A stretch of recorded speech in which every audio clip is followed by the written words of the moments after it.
Break के बाद आप सभी का एक बार फिर से हमारे इस प्रोग्राम में स्वागत है। पाकिस्तान के ग्वादर बंदरगाह और आर्थिक गलियारे के साथ हिंद महासागर पर भारत की क्या प्रतिक्रिया है, आइए जानते हैं।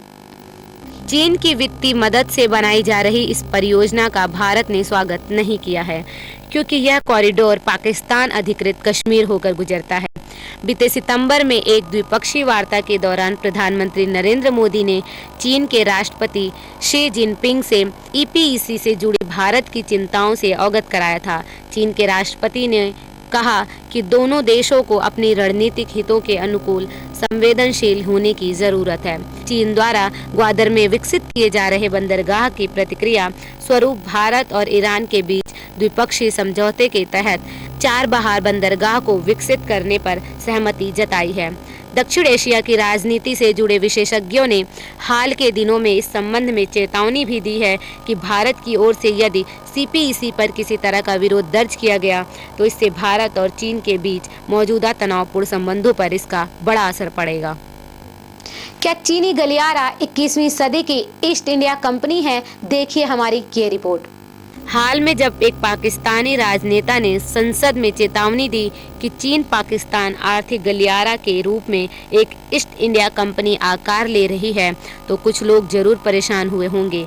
यह बात योजना और विकास पर सीनेट की स्थायी समिति के अध्यक्ष सीनेट ताहिर मशहदी ने की थी और उनकी मुख्य चिंता इस गलियारे के लिए पाकिस्तान द्वारा चीन से भारी कर्ज को लेकर थी। मशहदी ने चीनी हितों के अनुरूप बिजली की दरें निर्धारित करने की मांग पर ऐतराज जताया था। चूंकि पाकिस्तान का आधिकारिक विमर्श इस गलियारे को शानदार बता रहा है और गेम चेंजर जैसे विश्लेषण दे रहा है, तो इस आलोचना पर ध्यान देने की जरूरत है। भले ही ईस्ट इंडिया कंपनी और गलियारे की योजना के बीच ऐतिहासिक भिन्नताएं हैं, पर इसे लेकर जो समझौते हुए हैं उनको लेकर कई गंभीर चिंताएं स्वाभाविक हैं। शर्तों और वित्तीय विवरण को लेकर पारदर्शिता का अभाव चिंता का सबसे बड़ा कारण है। स्टेट बैंक ऑफ पाकिस्तान के गवर्नर ने भी कहा है कि उन्हें नहीं पता है कि $46 बिलियन में से कितना कर्ज है, कितनी इक्विटी है और कितना सामान के रूप में आना है।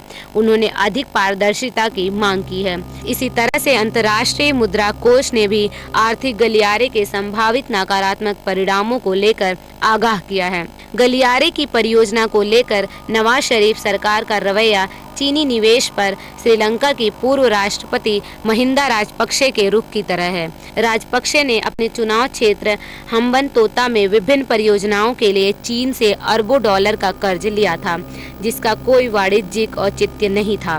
फोर्ब्स की रिपोर्ट के अनुसार अगली सरकार से चीन ने कहा कि हमारा पैसा दे दो, हमें तुम्हारे खाली हवाई अड्डों की जरूरत नहीं है। अब चीनी कर्ज को लौटाने के लिए श्रीलंका सरकार IMF की मोहताज है। दिलचस्प बात यह है कि चीन पाकिस्तान गलियारे की तरह हम्बनतोता परियोजनाओं के कर्ज की ब्याज दरों के बारे में पारदर्शिता का अभाव था। गौरतलब है कि हम्बनतोता भी गलियारे की तरह चीन के समुद्री सिल्क रोड रणनीति का हिस्सा है। जहां तक पाकिस्तान का सवाल है, हम्बनतोता के हालत से बचने के लिए सरकार को समुचित आर्थिक और राजनीतिक रवैया अपनाना होगा। पाकिस्तान को चाइना कार्ड की जरूरत से अधिक बेचने की हरकत से बाज आना चाहिए।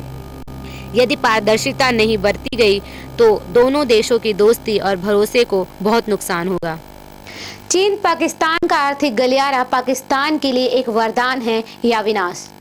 माना जा रहा है कि पाकिस्तान और चीन के बीच $46 बिलियन की बड़ी लागत से बनने वाली द्विपक्षीय विकास परियोजना चीन पाक आर्थिक गलियारा दक्षिण एशिया के भू राजनीतिक परिदृश्य में बड़ा बदलाव लाने वाला साबित होगा।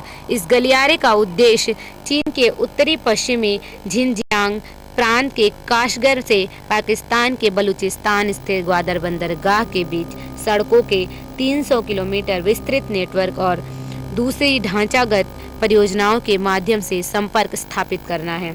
दस्तावेजों के अनुसार इसे 2030 तक पूरा होना है और यह दोनों देशों के लिए फायदेमंद होगा। इस गलियारे के निर्मित हो जाने के बाद चीन ऊर्जा आयात करने के लिए वर्तमान के 12,000 किलोमीटर लंबे रास्ते के मुकाबले छोटे रास्ते का इस्तेमाल करेगा। इससे प्रति वर्ष चीन के लाखों डॉलर की बचत होगी, साथ ही हिंद महासागर तक इसकी पहुंच भी आसान हो जाएगी।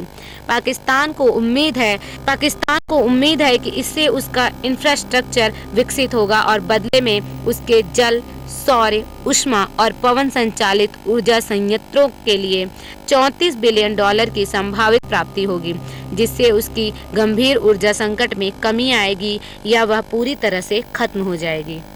भविष्य में सीपीईसी का हिस्सा बनने के लिए ईरान, रूस और सऊदी अरब काफी उत्साहित हैं। इस संभावना में इस बहुप्रचारित आर्थिक गलियारे के रहस्य को और बढ़ा दिया है। वहीं इस समझौते का कम प्रचारित पक्ष है, इस सौदे के तहत चीन पाकिस्तान को 8 पनडुब्बी की आपूर्ति भी करेगा, जिससे पाकिस्तान की नौसैनिक शक्ति काफ़ी बढ़ जाएगी।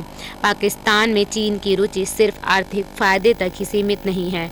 पूर्ण रूप से संचालित ग्वादर बंदरगाह से चीन को सिर्फ व्यावसायिक फायदा ही नहीं होगा, बल्कि इससे बड़े पैमाने पर सामरिक और भू राजनीतिक लाभ भी होगा। हालांकि वर्तमान में ग्वादर को केवल व्यावसायिक हितों के लिए विकसित किया जा रहा है, लेकिन इस बात की पूरी संभावना है कि भविष्य में इसे एक पूर्ण सुसज्जित नौसैनिक अड्डे के तौर पर विकसित किया जाएगा। ऐसी स्थिति में चीन को इस क्षेत्र में बड़े पैमाने पर रणनीतिक लाभ मिल सकता है। जैसा कि सर्वविदित है, पाकिस्तान इन दिनों चरमपंथ, आतंकवाद और भ्रष्टाचार के सबसे बुरे दौर से गुजर रहा है। ऐसे में उसका इरादा इस परियोजना से न केवल आर्थिक लाभ लेना होगा, बल्कि चीन की सरपरस्ती से अपनी वैश्विक छवि को सुधारना भी होगा। हालांकि पाकिस्तान को सीपीईसी से होने वाले अनुमानित लाभ के साथ इसके संभावित नकारात्मक प्रभावों को भी संतुलित करना होगा। भारत और पाकिस्तान के बीच कभी न खत्म होने वाली शत्रुता ने इस पूरे क्षेत्र में अस्थिरता की स्थिति उत्पन्न कर दी है। सीपीईसी के पाकिस्तान शासित कश्मीर और गिलगिट बल्टिस्तान, जिसे भारत अपना अभिन्न और अविभाज्य अंग मानता है और मानता है कि उस पर पाकिस्तान का अवैध कब्जा है, से गुजरने पर नई दिल्ली खुलकर नाराजगी जता चुका है। पाकिस्तान लगातार भारत पर आरोप लगाता आया है कि बलूचिस्तान में विद्रोह को बढ़ावा देकर भारत इस परियोजना में खलल डालने का षड्यंत्र रच रहा है। हालांकि भारत इस आरोप का जोरदार खंडन करता रहा है। भारत पाक के बीच अच्छे संबंध न होने से दक्षिण एशिया में शांति और स्थिरता मुश्किल है। समृद्ध दक्षिण एशिया केवल तभी संभव है जब मजबूत सैन्य शक्ति ये दोनों देश राजनीतिक तनातनी और दुश्मनी को भूलकर एक दूसरे के साथ मिलकर काम करेंगे। आज के हमारे इस प्रोग्राम में बस इतना ही। देश और दुनिया की कुछ और खबरों के लिए बने रहिए हमारे साथ। देखते रहिए समाचार टाइम 24। नमस्कार।